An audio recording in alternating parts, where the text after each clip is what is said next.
રામ રામ સીતારામ જય શિકોતેરમાં કેમ છો બધા મજામાં અને અમે પણ મજામાં જો વાગ્યા 6:30 વાગ્યા છે અને આજે અત્યારે વ્લોગ ચાલુ કર્યો છે સવારના તો આજે બસ કામ કરીને બધું ફ્રી થયા ને એવું બધું કર્યું સ્કૂલે વિશાખા ગઈ વિશાખાને હવે શનિ રવિ રજા છે તો 2 દિવસ તો મજા અને હમણાં તમારા માટે 2-3 સરપ્રાઈઝ આવશે ધીમે ધીમે બે ત્રણ સરપ્રાઈઝ હવેના બ્લોગ આગળ જોજો 2-3 સરપ્રાઈઝ આવશે હમણાં થોડુંક મંદું હતું તો હવે કંઈક આગળ વધીએ હવે વરસાદે બંધ થયો તો બારે થોડુંક નીકળાય એમ છે બાકી તો ઘરે ને ઘરે હતા અને આજે ને આપણે રોટલી પીઝા બનાવવાના છે એટલે મેં એક દિવસ કીધું હતું કે એક દિવસ મેં બનાવ્યા હતા પણ આપણે બતાવવાનો તેથી વરસાદ ને લાઇટ ને નહોતી તો કાંઈ મેળ નહોતો આજે હવે ટ્રાય કરીશ કે રોટલી પીઝા બનાવીએ તો હું તમને બતાવું અત્યારે હજી મારે ચીઝ ને એવું બધું લેવા જવાનું છે મકાઈને તો હવે હું ગામમાં હું વિશાખા બે જઈએ તો લઈ આવીએ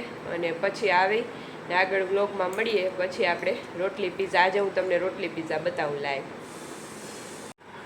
જો વિશાખાને છે ને આજે આ બુકમાં હોમવર્ક કરવાનું છે આમાં ગર્લ હોય તો ગર્લ ને બોય હોય તો બોય અને જેમાં એમાં એકમાં કલર પૂરવાનો છે અને સ્ટોરી કહેવાની છે તો હવે વિશાખા જો આ લઈ ને આ બધા કલર લીધા છે હવે કેવાક પૂરે ને એ જોવાનું છે અને અહીંયા બેસી ગઈ છે હોમવર્ક કરવા શનિ રવિ રજા છે પણ તોય મેં કીધું આજે કરી નાખે ને તો પછી 2 દિવસ ટેન્શન નહીં એટલે હવે કલર કરવા બેઠી છે તો ચાલો જોઈએ છે આપણે એ કલર કરે છે તું બોય છે કે ગર્લ ગર્લ હા તો એમાં એ કલર કર વેરી ગુડ ચાલો જો એ કરે છે કલર હા તો એને બ્લુ ગમે છે ને કોનો ફેવરિટ છે બ્લુ કલર તો ડેડીનો ફેવરિટ કલર કરવાનો ઓકે તો ચાલો એ કરે છે ચલો આ આખાઈમાં હવે એક બ્લુ જ કરજો હા પછી ફેસમાં બીજું કરાય એનું કપડાં આખા બ્લુ જ હોય એ આપણે નથી કરવાનું આપણે ગર્લ છે તો ગર્લમાં કરવાનું બોય હોય ને એને એમાં કરવાનું હાથમાં નહીં પાછું અમારે તો હાથમાંય કરવું જોઈએ ચલો બ્લુ જ પૂરો આખાઈમાં ફિનિશ કરો ચાલ દીકુ ચલો જો આ બની ગયા છે શું આ બંધાઈ ગયો છે લોટ કેમ કે આપણે બન પીઝા નથી કરવા રોટલી પીઝા કરવા છે એટલે લોટ બંધાઈ ગયો છે અને આ બધું જો મકાઈ કેપ્સિકમ ડુંગળી અને ટમેટું એ બધું ઝીણું ઝીણું સુધારી લીધું છે મકાઈ ને કેપ્સિકમ બાફી નાખ્યા છે અને આમાં ચટણી અને મીઠું જે આપણે ભૂકી ચટણી આવે એ નાખી અને બે હલાવી નાખ્યું છે હવે ચીઝ ને બધું હવે રામ આવે ને તો ત્યારે પીઝા કરવાના છે એટલું તૈયારી થઈ ગઈ છે હવે આવે પછી કરીએ બરોબર ને તો ક્યારેક હવે રસોઈ હવે ક્યારેક રોટલી પીઝા બનાવવાના છે ડેડી આવે પછી સવારે નહીં હમણાં ડેડી આવે ને પછી રોટલી પીઝા બનાવીએ અને પછી ગરમ ગરમ ખાશું અને કે તમને બધાને બતાવશું કે તમારે બધાને રોટલી પીઝા ખાવા છે તો આવી જાવ એમ કે હા તમારે બધાને રોટલી પીઝા ખાવા હોય તો બધા આવી જાવ જો આ છે સેજવાન ચટણી તો આ પેલા સેજવાન ચટણી નાખું છું દવા લઈ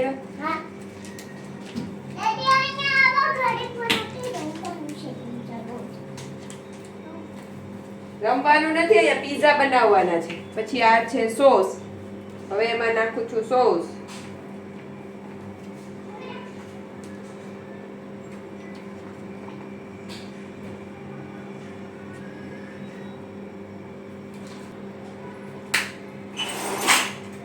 આને છે ને મિક્સ કરી દઉં જોજો આ ત્રણેય સોસ કર્યા છે મિક્સ આ આવી ગયા છે એની આરે પીવા માટે આ બાજુ આવી ગયું છે ચીઝ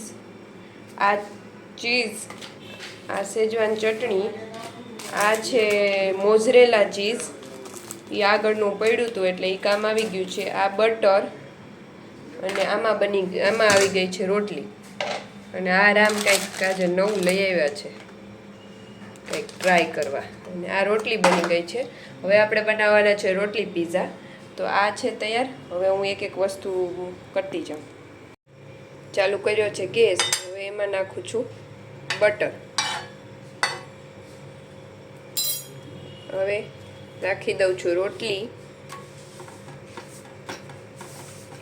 બટરવાળી.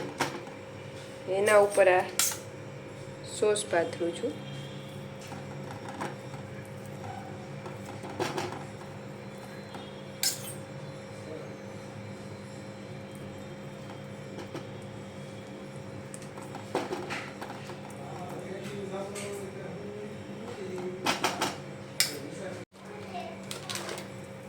હવે આમાં નાખું છું મોઝરેલા ચીઝ.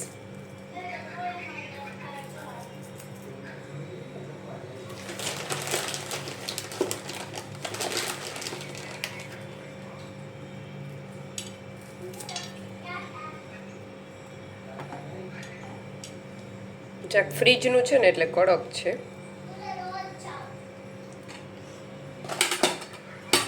હવે આમાં નાખું છું આ બધું જે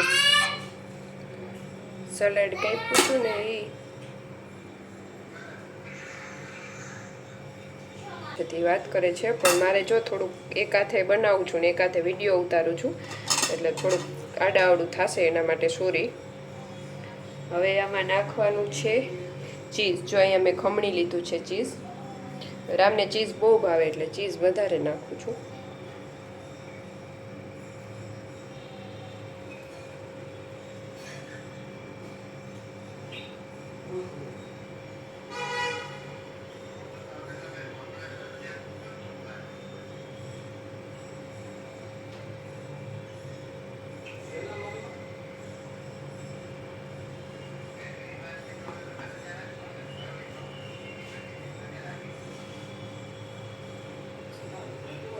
આ નાખ્યું છે ચીઝ.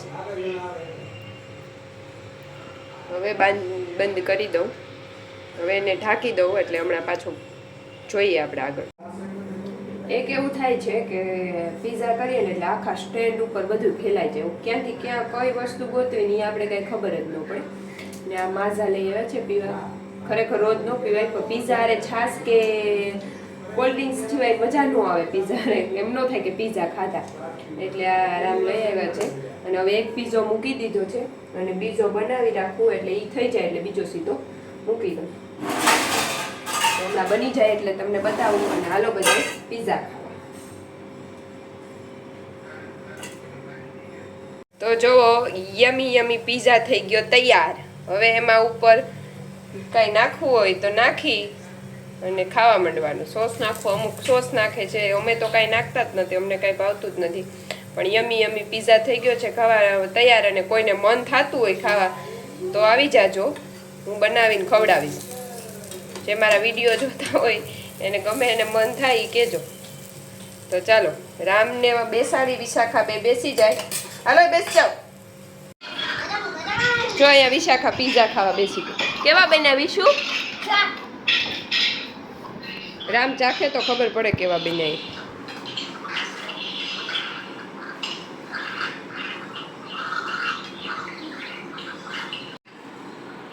હવે રામ કેવા બનાવી. ચાખી તો લીધું. અરે એક નંબર પીઝા હો. વિશાખાના 2 નંબર. તો હવે ખાવા માંડો હાલો. હાલો હાલો ભાઈ. તો હાલો બધાય પીઝા પાર્ટી કરવા. હું કે વિશાખા ભાઈ વા કેવા છે? લે તો કેમ ખબર પડ્યા ભાઈ વા. તો હવે અમે બેસી ગયા છે જમવા અને પીઝા પાર્ટી કરી નાખીએ. તો હાલો બધાય જમવા. જો આજે પપ્પાને ઘરે વાવણી ચાલુ થઈ ગઈ છે. તો એ લોકો ખેતરમાં વાવે છે. બધું ખેતર આખું વવાઈ ગયું છે. 35-40 વીઘા જે છે એ આખી વવાઈ ગઈ છે. જો બાજુમાં તો બાજુનું ખેતર છે ને એમાં તો માંડવી ઉગી પણ ગઈ છે. કેમ કે અમારે ત્યાં પાણી બહુ હોય છે ને એટલે ઓરવીન વાવી દે છે એટલે ઉગી ગઈ છે. આમ તો અમારે વારે વખતે ઓરવીન વાવી દે છે પણ આ વખતે નથી વાવ્યું. થોડુંક લેટ થઈ ગયું હતું કેમ કે ચોરી ઊભી હતી ને ખેતરમાં એટલે જો આજે તો વાવણીનું સારામાં સારો ખુશીનો દિવસ હશે. અને ભાભી આજે તો પુડલા બુડલા બનાવે તો આપણે ખાવા જઈએ. મેં કીધું છે કે પુડલા બનાવો તો મોકલજો. તો હવે જોઈએ છે જો ભાભીએ પુડલા કે બનાવ્યા હશે તો જ ખાશું. અને આ ખેતર છે ને એ બધું ભાગમાં દીધેલું છે. ભાઈ નથી એટલે કોઈ વાવતું નથી એટલે આ બધું ભાગમાં દીધેલું છે. તો એ ભાઈ જે છે એ લોકો વાવણી કરે છે. મમ્મીને એ લોકો જાય છે ખાલી આટો મારવા, બાકી તો એ લોકો જ બધું કરી દે છે. જો આ વાવણી ચાલુ થઈ ગઈ છે. જો ભાભી અહીંયા માલપુડા બનાવ્યા છે તો એની મોકલ્યા છે મને કે ફોટો મોકલું, મને બહુ ભાવે છે ને એટલે કે તને મોકલું. જો માલપુડા જ વાવણીના માલપુડા થયા છે અને બહુ જ મને તો બહુ જ ભાવતા, કેમ કે હું ત્યાં હતી ત્યારે ખાતી. હવે અહીંયા તો કોઈને બહુ ભાવતા નથી એટલે અમે બનાવતા નથી, પણ આ તો આની તો મીઠાશ જ કંઈક અલગ હોય એટલે એ બહુ ભાવે આપણે. મમ્મા મને ભાવતા. હવે જો અહીંયા કેવલ હે ને પહેલાં ભગવાનને ધરે છે. જો કે આપણે એ વાત સાચી છે કે પહેલાં ભગવાનને ધરીને પછી ખાવું જોઈએ, એટલે એની ભગવાનને ધરી દીધું છે એટલે આપણું આખું વરસે સારું જાય અને ભગવાનને પણ ટેસ્ટ આવી જાય. તો ચાલ જો ભગવાનને ધરાઈ ગયું છે.